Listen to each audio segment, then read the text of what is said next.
کہ بہت سارے ایسے لوگ ہیں جنہوں نے کورٹ کے اندر یہ گورنمنٹ نے پولیس نے یہ چٹیں کورٹ کے اندر دی ہیں جہاں پہ لوگوں نے لکھا ہے کہ ہم سیکیورٹی ایجنسیز کے پاس تھے، اب ہمیں باعزت رہا کر دیا گیا ہے، ہم اپنے گھر آ گئے، اب کچھ نہیں کہہ سکتے، جو کہ مسنگ رہے کئی سال۔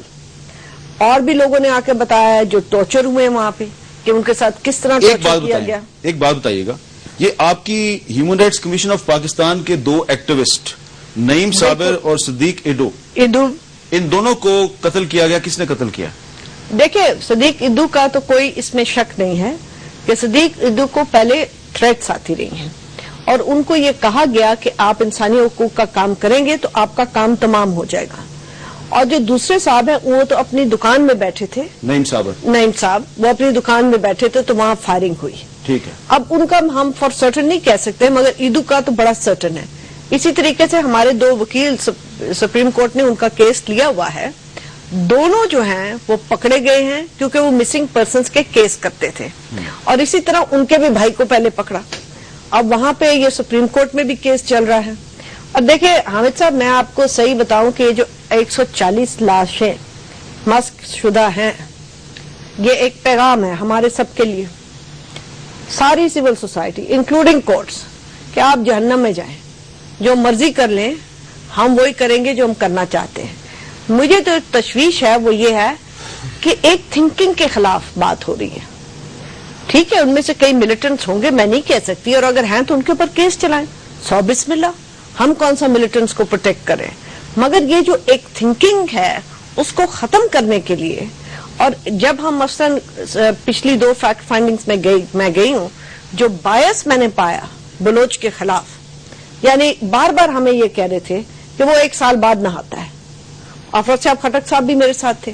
فائنلی ہم نے انہیں ہاتھ جوڑ کے کہا کہ اول تو یہ بات ہی تمہاری اتنی بایس اور غلط ہے، مگر اگر 1 سال بعد نہاتا ہے تو اس کا مطلب ہم اسے گولی مار دو۔ نہیں، اس لیے کہ وہاں پہ پانی نہیں ہے، پانی نہیں، مگر یہ بات کرنا ہی بیکار تھی۔ اچھا، لیکن یہ بھی تو بلوچ ہیں، مری صاحب بھی تو بلوچ ہیں، اور حاصل بزنجو صاحب آپ بھی بلوچ ہیں، تو میں یہ چاہوں گا کہ یہ جو ایک سوال اٹھایا ہے محبت خان مری صاحب نے، جو خود بھی بلوچ ہیں، وہ یہ کہتے ہیں کہ ٹھیک ہے وہاں پہ 140 مسلم شدہ لاشیں ملی، لیکن ایف سی پہ جو حملے ہوتے ہیں، پولیس پہ جو حملے ہوتے ہیں، پاکستان کا نام لینے والوں پہ جو حملے ہوتے ہیں، ان کی جو قتل و غارت ہے اس میں کون ملوث ہے؟ وہ کہتے ہیں کہ قوم پرست اس کے رسپانسبل ہیں۔ حامد بھائی، اس وقت سب سے اچھی بات یہ ہے کہ خود آسما آپ کے ساتھ بیٹھی ہوئی ہے۔ میرے خیال میں ہم لوگ چند لوگ، جن میں وہ آسما بی بی ہے، ہم لوگ ہیں، ہم وہ لوگ تھے جو شروع دن سے کر رہے تھے کہ بابا یہ جو کچھ آپ سٹارٹ کر رہے ہیں یہ ان اینڈنگ ہے، یہ ختم نہیں ہوگا، اس کو نہیں کرو۔ میرا پھر ان تمام لوگوں سے ایک سوال ہے کہ اکبر بگٹی کے واقعات سے پہلے کتنی یہاں انڈر گراؤنڈ تنظیمیں تھیں، کتنی ملیٹنٹ آرگنائزیشن تھی، کتنے پاکستان کے جھنڈے جلائے گئے، کتنے پاکستان کے خلاف جلوس نکلے، کتنے لوگ یہاں جو ہے B L A, B R A, B L F کے نام سے کام کر رہے تھے۔ کسی ایک کا آپ مجھے نام بتائیں اکبر بگٹی کے شہادت سے پہلے۔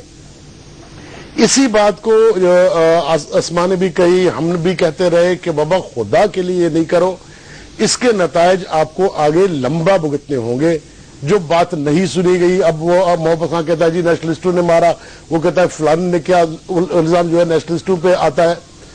دیکھیں، یہ جو تنظیمیں ہیں اس وقت بنی جب آپ نے نواب اکبر بگٹی کا واقعہ کیا، جب آپ نے مرغاب کا واقعہ کیا، آپ نے حالات کو اتنی بگاڑ دی کہ نوجوان بپر گئے، وہ ری ایکشن میں آ گئے، تنظیموں میں بٹ گئے، انہوں نے بندوق اٹھا لی، اب آپ نے شور بچانا شروع کر دیا جی یہ اب تو پاکستان کے خلاف ہو گئے۔ بات یہ تھی کہ آپ نے شروع سے جو حرکتیں کی اس حکومت نے، اس لوگوں نے یا ان فورسز نے، اس کے بعد ان میں ان اینڈنگ سلسلہ شروع ہوا۔ مثلا یہ جو ملیٹنسی کی بات کر رہے ہیں کہ اگر آپ مرغاب کا واقعہ نہیں کرتے، آپ کو مکران میں ان علاقوں میں اتنا بڑا ری ایکشن آج نہیں ملتا۔ آپ کہتے ہیں کہ پنجابیوں کو آپ اگر ٹائم نوٹ کر لیں کہ سیٹلرز کو مارنا اس وقت شروع ہوا جب مرغاب کا واقعہ ہوا، اس کے بعد سیٹلرز مارے گئے، اس کے بعد دوسرے لوگ مارے گئے، ایک ملیٹنسی سٹارٹ ہوئی۔ ہم نے جب سیٹلرز کو مارا گیا، ہم نے اس وقت بھی اس کی مخالفت کی تھی کہ یہ کوئی اچھا عمل نہیں ہے، اس کو آگے نہیں بڑھایا جائے، مگر ظاہر ہے وہ بھی ایک ایکسٹریم پہ چلے گئے.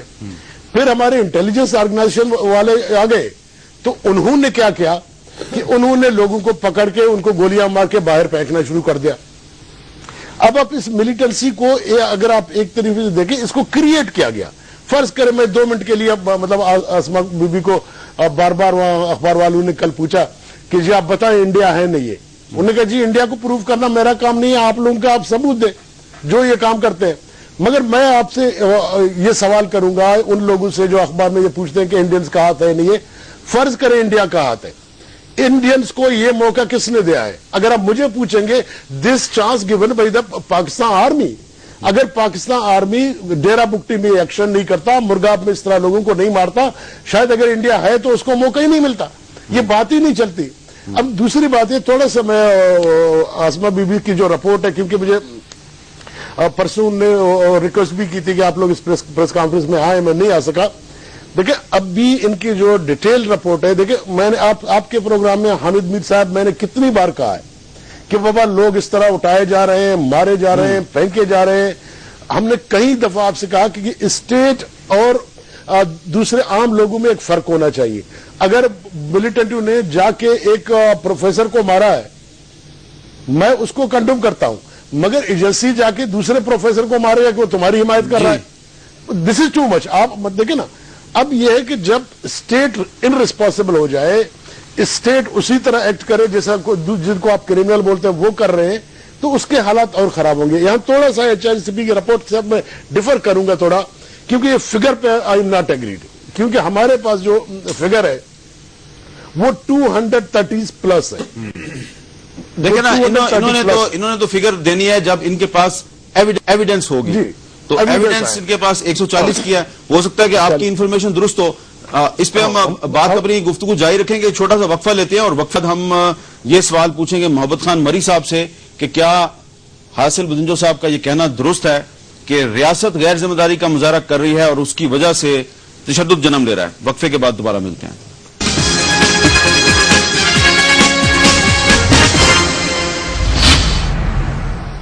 بلوچستان میں انسانی حقوق کی خلاف ورزیاں اور ان خلاف ورزیوں پہ human rights commission of Pakistan کی رپورٹ، اس پہ ہم گفتگو کر رہے ہیں. بات کرنی ہے مجھے محبت خان مری صاحب سے، لیکن اس سے پہلے ایک چھوٹی سی جھلکی دیکھیے. کوئٹہ کی سڑکوں پہ عورتیں بچے کیا ڈیمانڈ کر رہے ہیں. شاہ محمد بابو نہاد بلوچ حضرا، شاہ محمد بابو نہاد بلوچ حضرا. جی میرا نام میرا بلوچ، میرے ابو کا نام ہے ڈاکٹر دین محمد بلوچ.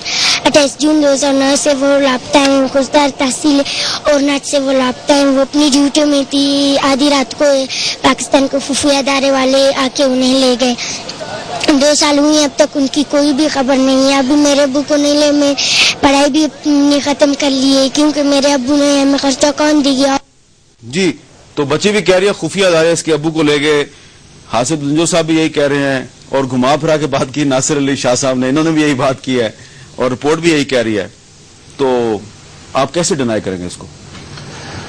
پہلی بات تو یہ کہ جو سوال یہ پیدا ہوتا ہے میر صاحب کہ جو گم ہے وہ ضروری ہے کہ وہ کسی ایجنسی نے اٹھایا ہو، یا جو لاش گری ہے وہ ایجنسی نے ISI ہو، MI ہو یا کوئی دوسرا اس انہوں نے ہی کی ہو. یہ بھی تو ہو سکتا ہے. سوچنے کی بات ہے کہ وہ جو جن لوگوں کے بندے بھائی بیٹے مر رہے ہیں، جن کو مار رہے ہیں، ان کے بھی تو رشتہ دار ہیں. وہ بھی تو ایسا کام کر، جسے بدلہ لینا ہو تو وہ بھی تو ایسے کام کر سکتے. اب اگر یہ اس طرح کی بات ہے، یہ میرے اپنے کولو کی بات ہے. 2006 میں جب لوکل گورنمنٹ کے الیکشن ہوئے تھے، 2 بندوں کو اس زمانے سے انہوں نے اٹھا کے آج تک ان کا کوئی اتا پتہ معلوم نہیں. کس نے اٹھایا؟ یہ جو جس کو اپنے لبریشن فرنٹ بولتے ہیں، پتہ نہیں کیا کیا الٹی سیدھی نام ہے. اچھا، آج تک ان کے بیوی ان کے بچے اسی طرح پڑے ہوئے.